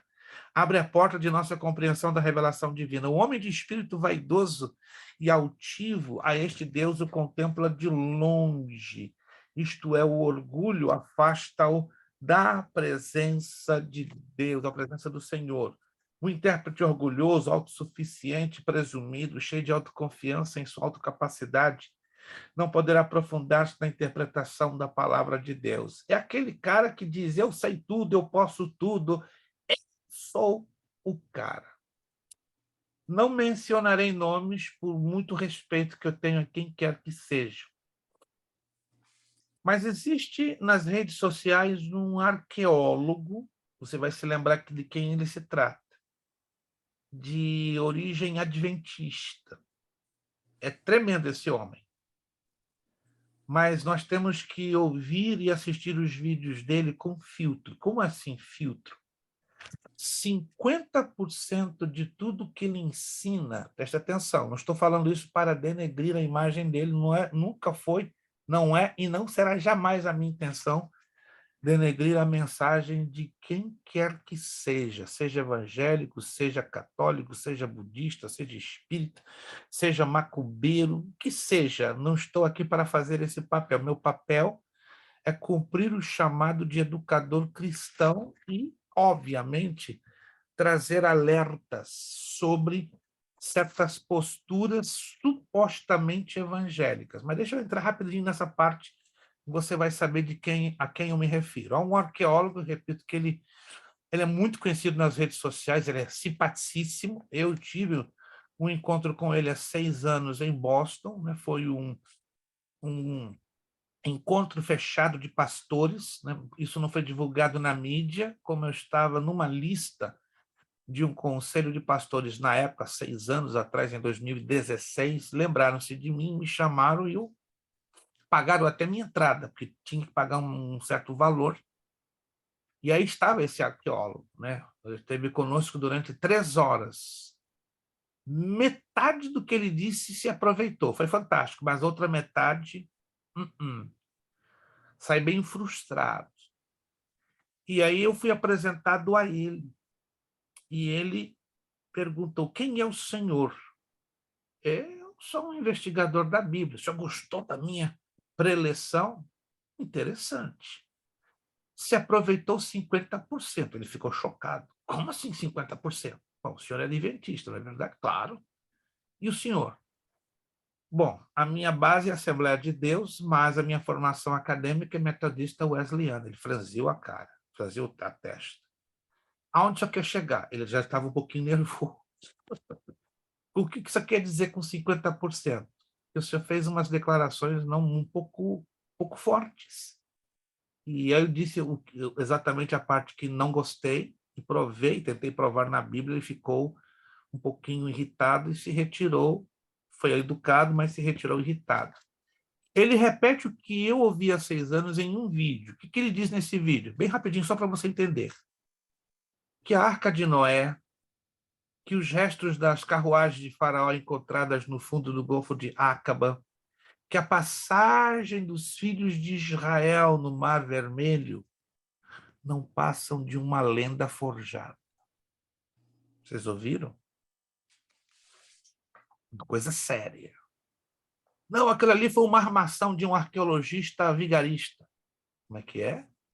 Então, o que eu vi lá na Arábia Saudita? Uma coluna comemorando os 1000 anos da passagem do Mar Vermelho. Está lá na Arábia Saudita. Eu vi essa coluna. Está lá, gente. Eu estive no Museu de Alexandria. Partes das carruagens de Faraó que foram encontradas no Golfo de Acaba, na Arábia Saudita, foram reconstituídas e colocadas lá no Museu de Alexandria. Então, tudo aquilo ali foi um fake, foi um embuste, foi uma falcatrua, foi uma montagem. Espera aí, tem um negócio errado, entendeu? E ele ficou muito chocado quando eu disse: eu também sou arqueólogo. Ele disse: quê? Sou arqueólogo. Desculpa, não estou aqui para medir forças ou medir conhecimento com o irmão. Tratei ele como irmão, sendo adventista. Poderia dizer meu primo, né? Mas tratei ele como irmão. Ele ficou muito chocado. E tanto que ele deu as costas e saiu irritado. Então, tenha muito cuidado quando você assistir vídeos deste arqueólogo. Ele ensina coisas interessantíssimas, mas tem que ter filtro para você saber o que é verdadeiro e o que é dentro da visão da Igreja Adventista, porque a Igreja Adventista não crê no sobrenatural, entenda isso, a Igreja Adventista não crê em milagres. Para a Igreja Adventista admitir que a passagem do Mar Vermelho foi um milagre, é uma doideira, eles não creem, gente, não creem, não adianta, não abra a cabeça de um adventista que eles não vão crer. O senhor ainda foi gentil ainda dar 50% de aproveitamento no que ele fala. Eu estava esperando o irmão Zandro reagir, gente. Eu já conheço um pouquinho. Só você assistir os vídeos dele com atenção e colocar filtro. Tem algo que se aproveita, sem dúvida nenhuma, né? A Bíblia diz, né? Examinai tudo e retende o que é bom. Mas nós temos que ter muitíssimo cuidado, não só com este arqueólogo, que é uma simpatia. Até o Jô Soares já chegou a entrevistá-lo em um dos seus programas, né? Se você não sabe, está lá no YouTube. É verdade. Por Mas isso eu não recomendo nada dele, porque ele é muito simpático, ele é muito carismático, fala muito bem. Então ele tem uma lábia bonita, essa é a verdade. A lábia dele conquista, mas é uma estratégia, porque ele é psicólogo também. Entendeu? Então, como psicólogo, ele trabalha com esse tipo de estratégia da oratória para cativar, para segurar as pessoas. Isso é uma característica muito comum dos adventistas, né? 80% dos ministros adventistas são formados em psicologia de grupo, para exatamente criar esse tipo de formato para cativar a atenção das pessoas. Só quis deixar esse comentário para você ter muito cuidado, não somente com vídeos deste arqueólogo, mas de qualquer outro pastor, ministro evangélico que está falando coisas que não estão enquadradas dentro da Escritura Sagrada. Vamos lá. Número 5, possui o temor de Deus. Temor de Deus é reverência e obediência a Ele. Número 6, ser sábio espiritualmente. Número 7, ter fé na palavra de Deus. Número 8, mansidão e quietude. O homem violento em suas palavras, em suas atividades e atitudes, não poderá jamais aprender as coisas de Deus. Atentemos ao que diz Provérbios 21:5. O estudante da Bíblia apressado, precipitado, não irá longe, tampouco poderá alcançar a profundidade da interpretação da palavra de Deus. Nós temos alguns alunos que parecem que nasceram dentro de um liquidificador. Por quê? Porque querem já, assim, num estalar de dedos, aprender as coisas. Mas a Bíblia, ela é um processo. Não tem como a gente aprender em 24 horas. Abra sua Bíblia em Provérbios 21:5. Provérbios capítulo 21, versículo 5. Se você é apressadinho ou apressadinha, com carinho eu quero lhe dedicar esse versículo, tá? Aos apressadinhos. Eu sei que aqui entre nós temos alguns apressadinhos, mas eu falo isso com muito carinho a você, que para estudar a Bíblia não funciona ser apressadinho, não. Olha lá, Provérbios 21:5.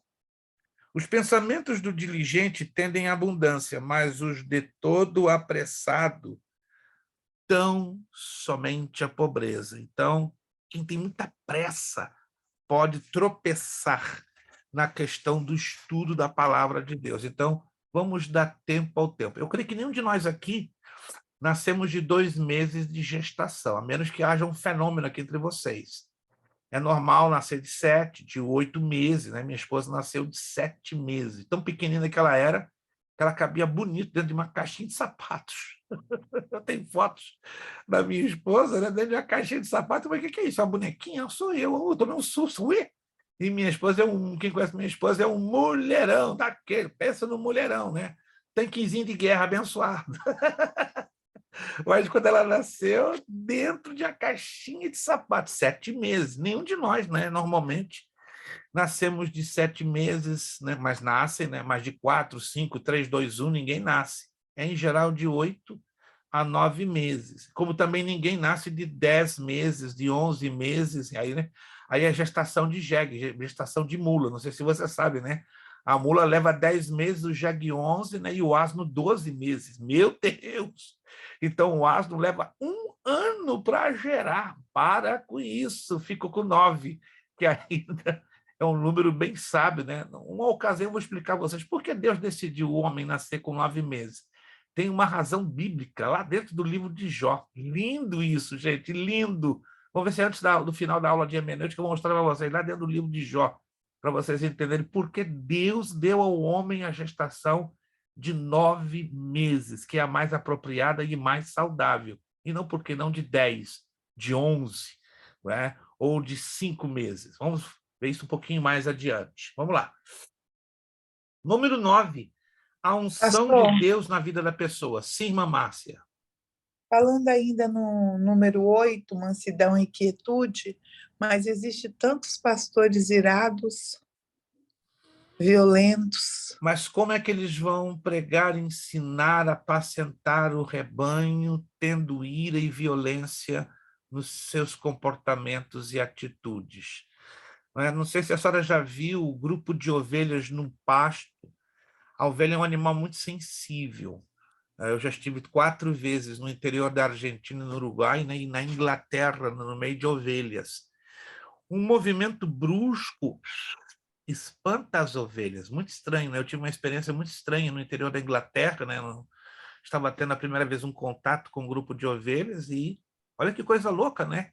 Eu dei um espirro daqueles, né, de arrebentar os tímpanos. Havia um grupo de umas 30, 40 ovelhas, pobrezinhas, saíram desembestadas, né? O irmão, que era o dono do pasto, ficou bem chateado. Pastor, Senhor. Só poderia ter segurado seu espirro. Não teve jeito. É aquele espirro que você tenta colocar a mão, não adianta. Bom, saiu. E fez com que as ovelhas saíssem desembestadas. Aí eu comecei a entender. Ou a ovelha é um animal muito sensível. Se você fala em voz alta, ela se espanta, se retrai. Se você espirra de jeito, ela se assusta. Se você grita, ela se assusta. Agora, coisa linda. A ovelha não se assusta com a voz do pastor. Uau, isso é lindo. Já vi pastores gritando, chamando a ovelha. Amélia! No Uruguai, né? Tinha um pastor com 57 ovelhas e cada ovelha tinha um nome de mulher ou de homem. Amélia! João! Não. Eu fiquei assustado. Deus, que pode? Ovelha atender por nome é um bichinho obediente e super inteligente e só vem pela voz do pastor. Eu chamei Pastor Miguel e o Miguel nem se move. Mas quando o pastor chama Miguel, lá vem o bichinho. Eu falei, uau! Temos que Pastor aprender a ouvir a voz do pastor Jesus. Irmão Zandro. Eu já vi 4 pastores que estavam com as suas ovelhas, todas misturadas, pastando assim, e no final da pastagem ali, os 4 pastores só gritaram para as suas ovelhas e cada um foi para um lado e as ovelhas seguiram os seus pastores. Isso é maravilhoso, irmão Zandro, isso é maravilhoso. Isso é lindo demais. Olha a capacidade que Deus deu a esses animais. E mais uma coisa, quando vai matar uma ovelha, ela abaixa a cabeça e fica quietinha. Já vi isso 2 vezes. Dá para chorar, sabia? Dá para chorar. Vi isso no Chile. Eu fiquei assustado. O quê? A ovelha faz exatamente... Gente, sabe como a ovelha faz? Ela sabe que vai ser morta. Sabe o que ela faz? Ó, ela faz isso. É assustador. Vem um camarada com uma adaga, tipo uma faca, um facão comprido, e atravessa aqui, ó, na garganta, e sangra. E ela já sabe que chegou a hora dela, e ela faz isso, ó. É instintivo. Isso é surpreendente. Jesus foi igualzinho. Aleluia. Igualzinho. Ele já sabia que era a hora dele.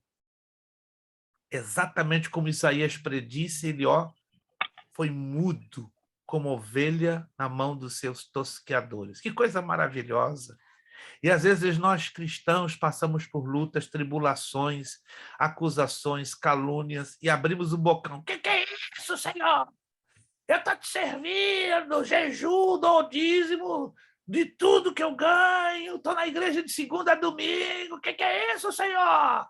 Não é justo. Eu estou fazendo, estou pagando preço. Mentiroso. Eu não posso pagar o preço já foi pago na cruz do Calvário por um só. Jesus, cuidado, gente, com esse povo que está dizendo que está pagando o preço, está roubando algo que Jesus já fez. O que é? Essa semana eu peguei um pastor de gente por telefone. Estou pagando o preço, meu irmão. E então está sangrando. Como assim? Ué, se o irmão está falando que está pagando o preço, aonde está doendo, né? Aonde está descendo sangue? Nas mãos, do lado, nos pés ou na cabeça. Como assim, pastor? Explica. Ué, pagar o preço que eu sei pela Bíblia é o sacrifício da cruz do Calvário. Então o irmão está repetindo o sacrifício de Jesus. Ele ficou muito bravo comigo. Mas o irmão está me insultando? Não, vamos na Bíblia. O que quer dizer pagar o preço? Mas eu fui ensinado assim. Eu tenho uma péssima notícia para lhe dizer. Lhe ensinaram fora do contexto bíblico. Os irmãos estão entendendo o problema da hermenêutica. Tem muitos pastores que não têm uma base mínima de conhecimento de hermenêutica, que estão ensinando as mesmas distorções para gerações de obreiros. É tão triste saber que quando nós nos esforçamos para aprender um pouquinho da palavra de Deus, olham para você, né? Um dia vão ouvir a pastora Darlete pregando uma mensagem e não vão entender, opa, o que essa pastora está pregando? Peraí, que Bíblia que ela está usando? Ela vai ser considerada ET, extraterrestre. Jobé, quando entraram lá no púlpito da casa worship e começaram a trazer umas mensagens, vão começar a olhar, com todo respeito de Jobé, com todo carinho. Vão olhar para o Jobé de canto de olho. Eu falei, ué, da onde esse homem está tirando isso? Quando eu vi o irmão Zandro e a irmã Fernanda falando de certas profundidades do evangelho, até o pastor deles vai ficar meio assustado. Ué, da onde vocês tiraram isso? Da mesma Bíblia que todos nós temos. Agora, qual o problema? A falta de hermenêutica básica para darmos a correta interpretação. Vamos fechar essa parte aqui, é muito importante, e vamos já rapidinho corrigir os exercícios. Em 10 minutos, nós fechamos a nossa aula. Em 10 minutos, fechamos a nossa aula, não vamos passar, você pode contar no relógio, de agora a 10 minutos, fechamos a nossa aula. Vamos lá. Essa parte aqui vai ser a parte mais difícil do nosso estudo de hermenêutica, pelo menos até onde nós chegarmos. O conhecimento dos contextos. Procure decorar estes contextos, porque em cima desses contextos que eu vou ter o correto modo de interpretarmos, a palavra de Deus. A grande maioria dos erros doutrinários, das heresias, das falsas seitas, ocorre pelo emprego do texto sem a devida aplicação de seu contexto. Letra B. Utilizando o texto bíblico sem seu contexto, poderemos levar a Bíblia a afirmar o que ela não ensina. Olha aqui o problema, ó. O suicídio. Você não pode saber, mas existem dezenas, escute essa, é sério, dezenas de igrejas que apoiam o suicídio. Que isso, pastor? Que doideira é essa? Vai lá no YouTube. Você vai encontrar pastores que pregam rasgado. Ah, o fulano se suicidou, está no céu. Só está no céu da boca. Porque no céu de Deus... Agora, preste atenção. Existe o suicida consciente. O que é o suicida consciente? Ele está sabendo o que está fazendo. E existe o suicida inconsciente. Mas como é esse assunto de suicídio inconsciente? Pessoas que sofrem de problemas mentais, problemas que sofrem de mal de Alzheimer e de outras perturbações mentais, como demência, e tem inúmeras. Eu conheci uma pessoa, um evangélico, um evangelista, um senhor de 54 anos, homem que Deus usava muito, muito, muito, muito. Mas por razões que nós não entendemos nos mistérios de Deus, aquele homem, 5 anos depois, aos 59, adquiriu o mal de Alzheimer. Quem conhece o mal de Alzheimer? Alguém já ouviu falar? É uma deficiência mental que vai levando a pessoa a se esquecendo das coisas. Ela vai perdendo noção da realidade, já não se lembra do seu próprio nome, do nome dos seus entes queridos, amigos. Então ela fica perdidinha em outro mundo e começa a tomar atitudes totalmente de uma pessoa louca. Resumindo, este evangelista, ao final de 7 anos, ele chegou num estado tão crítico, né? E não foi por falta de oração, por falta de jejum, por falta de intercessão, mas Deus, por alguma razão que nós não sabemos, não quis fazer a obra. E, num dado momento que ele estava já internado sob cuidados, ele se aproveitou de uma caneta que estava debaixo da cama, e eu já tinha visto essa caneta umas 2 vezes, só que era uma caneta bem pontiaguda. O que ele fez num certo momento? Segundo, né, 2 enfermeiras que testificaram, porque elas viram. Ele, debaixo da cama, pegou a caneta, começou a olhar, e daqui a pouco ele enterrou aqui e estourou a veia carótida. Morreu por hemorragia. Será que Deus já condenou esse camarada? Claro que não. Porque ele estava no estado de extrema demência mental. Quem está me entendendo, gente? Quem está me entendendo? Ele não fez por livre e espontânea escolha, por livre e espontânea vontade. Ele não estava no seu estado mental. Então Deus não vai condenar essa pessoa, porque agiu fora do seu estado sadio de mente. Então o suicídio na Bíblia não tem nenhum apoio. Ó, se você pega Mateus 27, versículo 5 e Lucas 10, 37, ó, você vai encontrar o seguinte: retirou-se e foi se enforcar. Mas se você soma outro versículo, vai dentro disso aqui, ó. Vai e faz da mesma maneira. É como querendo dizer que Jesus apoiou o suicídio de Judas. Isso é perigoso, gente. Isso é perigoso. Então, o texto não pode ser interpretado de forma isolada e fora do seu contexto. Então, no contexto bíblico, o intérprete deve levar em conta o seguinte, anote isso aí. Vamos parar por aqui para corrigir os exercícios. O contexto geral, o contexto imediato, o contexto remoto, o contexto referencial, o contexto histórico e o contexto literário. Procura anotar essa tabelinha, faça o seguinte, se for necessário, até coloca na porta da tua geladeira. Quais são os contextos? Olha só, irmã Fernanda, parabéns, irmã Fernanda, parabéns, irmã Fernanda já vai colocar na geladeira dela, ela fez bonito, olha só, e que letra, né, de doutora, né? Tinha que ser a esposa do irmão Zandro, misericórdia, né? Olha lá, ela está apontando para o marido. O maridão, eu já tinha uma suspeita que o maridão tinha. Por isso que eu tenho que ir a Martas Vinhas, gente. Eu vou ter que fazer uma doideira aí quando for a bosta e cair lá. O problema é que Martas Vinhas você vai, mas não volta.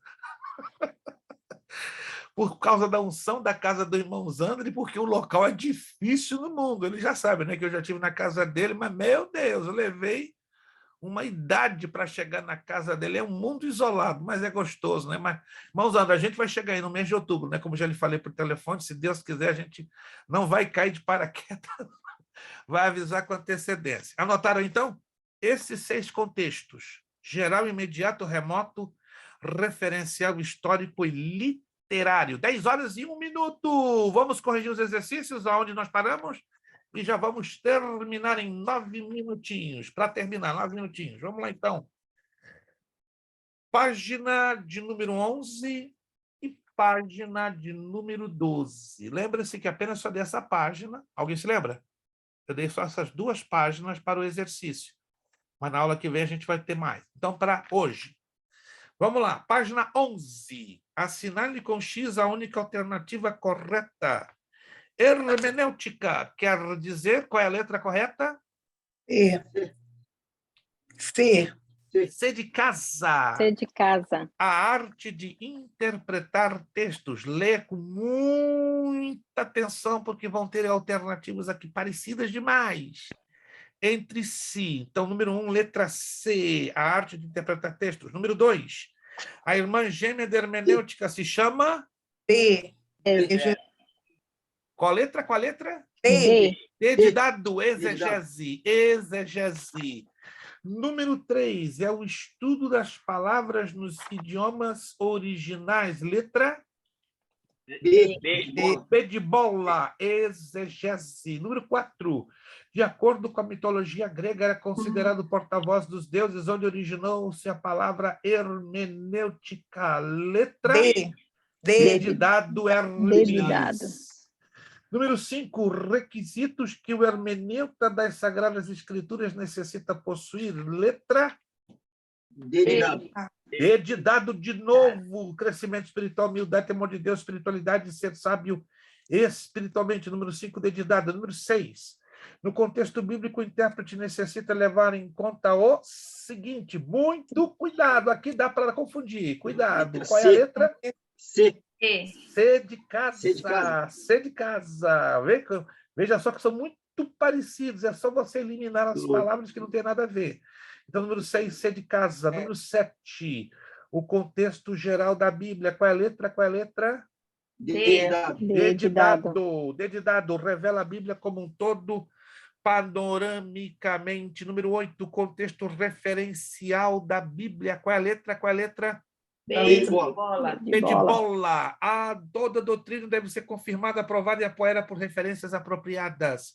Número 9, o contexto histórico da Bíblia. Número 9, qual seria a letra?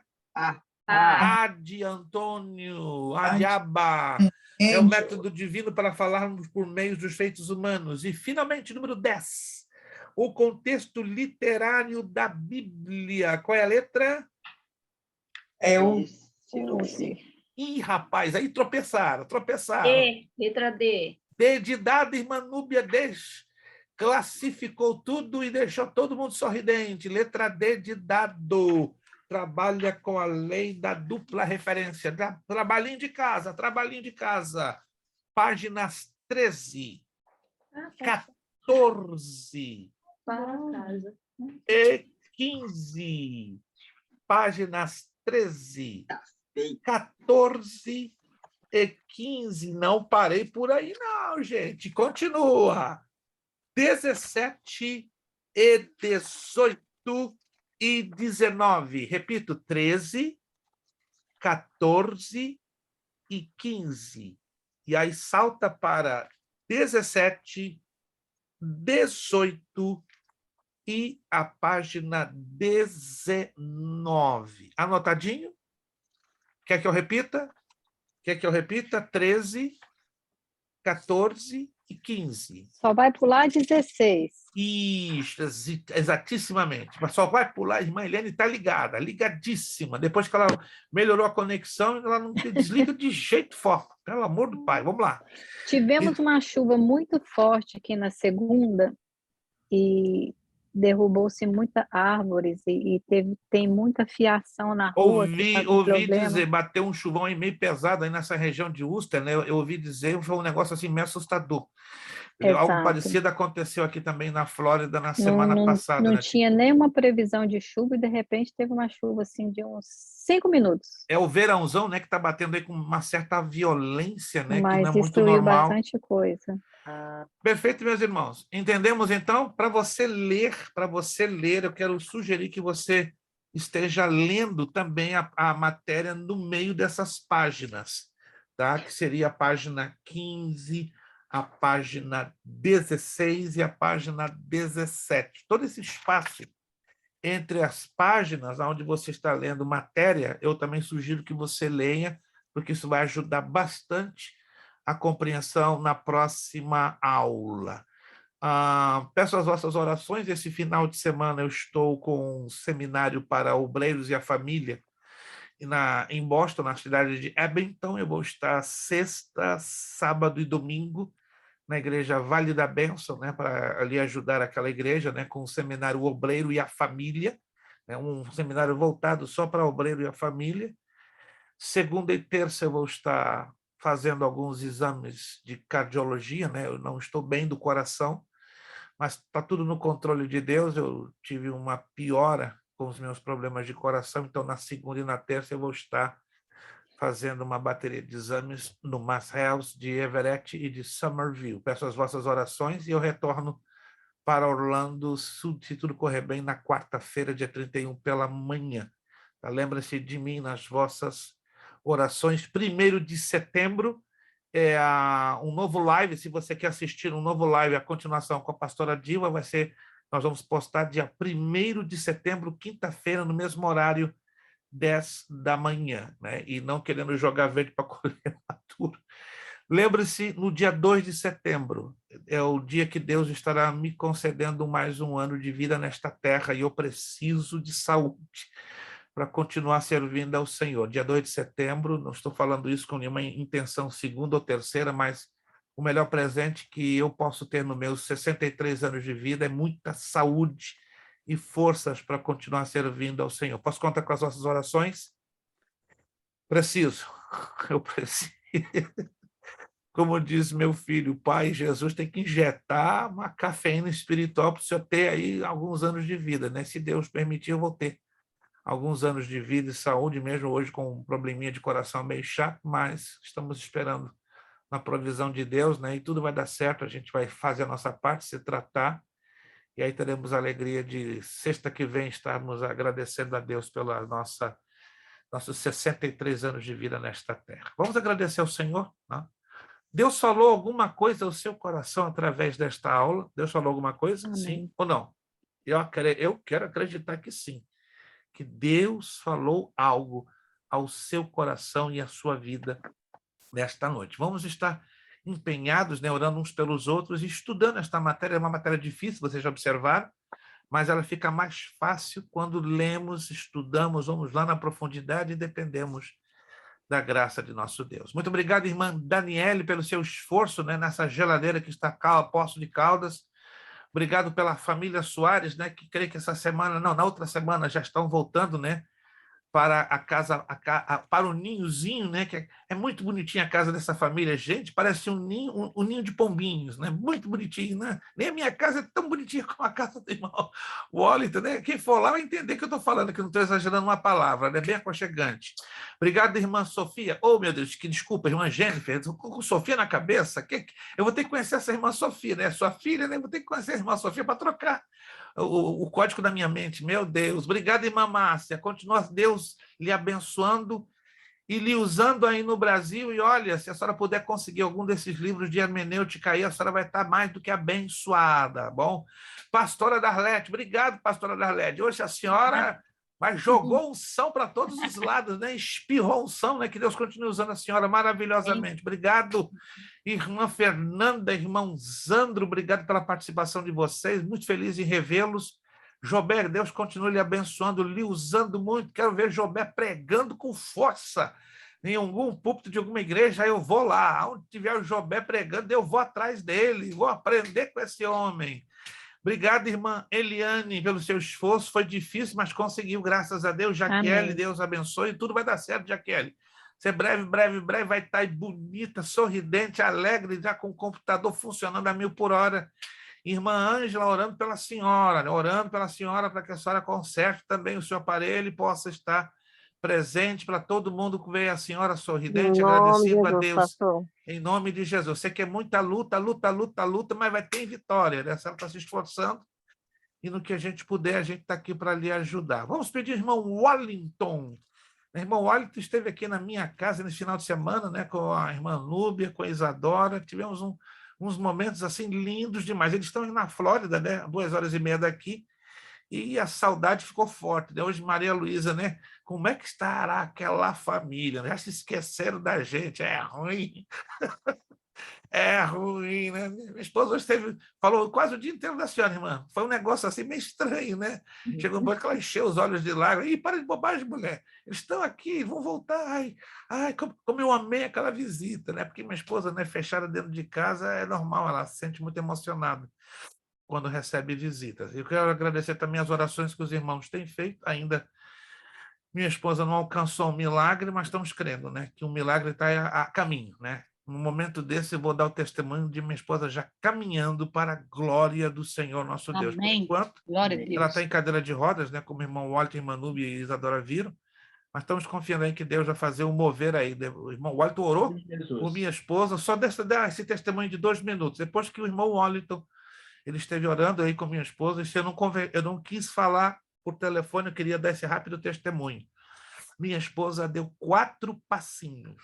Eita, glória. 4 passinhos. E ela começou a chorar muito. Meu filho entrou numa convulsão nervosa, começou a chorar, ela deu 4 para frente, 4 para trás. Eu falei, uau! O santo óleo é forte, gente. O Prestes não funcionou, mas o santo Wellington é violento. Glória a Deus.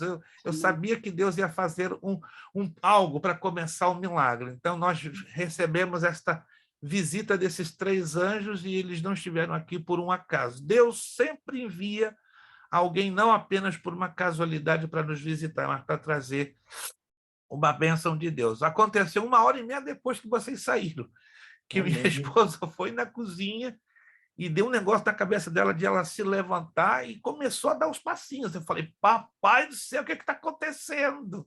E ela começou a chorar muito e eu também. Continuemos orando para que Deus complete a obra, estamos crendo que o Senhor vai completar a obra e você não vai me aguentar dando testemunho de ver a minha esposa até pulando e dançando comigo.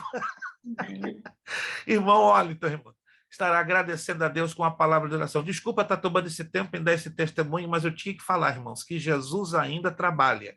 Quantos creem que Jesus ainda trabalha? Amém. E ele vai Amém, trabalhar Jesus. na sua causa, na sua vida, vai trazer o teu milagre, alabaxubi canta da baxébia. Se tiver tudo de cabeça para baixo, fica preparado, que quando está tudo errado, ele entra e coloca no lugar certo, lamanaia. Quando tudo entra na escassez, ele vem e entra com a provisão, calamandubi de quexúbia. Quando a angústia e a tristeza dominarem a sua casa, pode ficar certo que é o cenário perfeito para entrar a alegria do Senhor, que é a nossa força. Apresenta a tua causa difícil agora.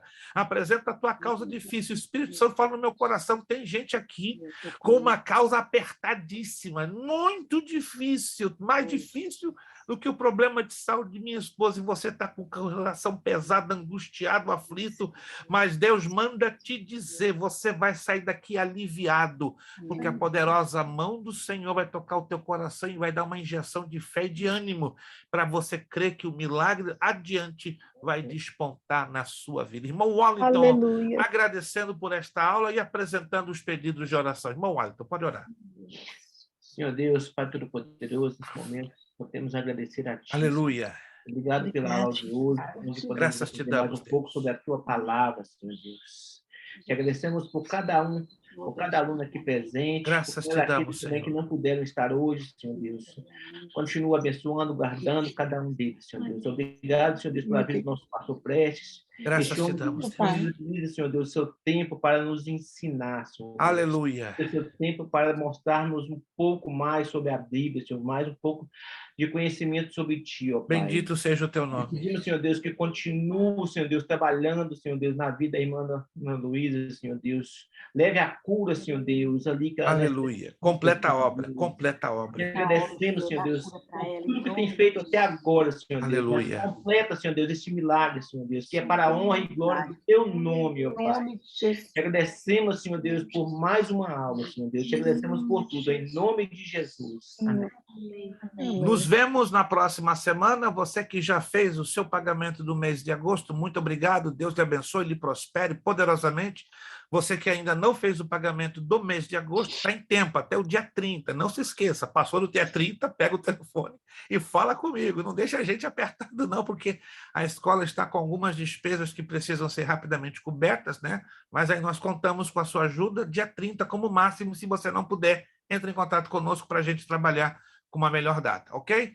Nosso lema para terminarmos: seriedade, Seriedade. compromisso, Compromisso. disciplina, Disciplina. seriedade, Seriedade. compromisso, Compromisso. disciplina, Disciplina. seriedade, Seriedade.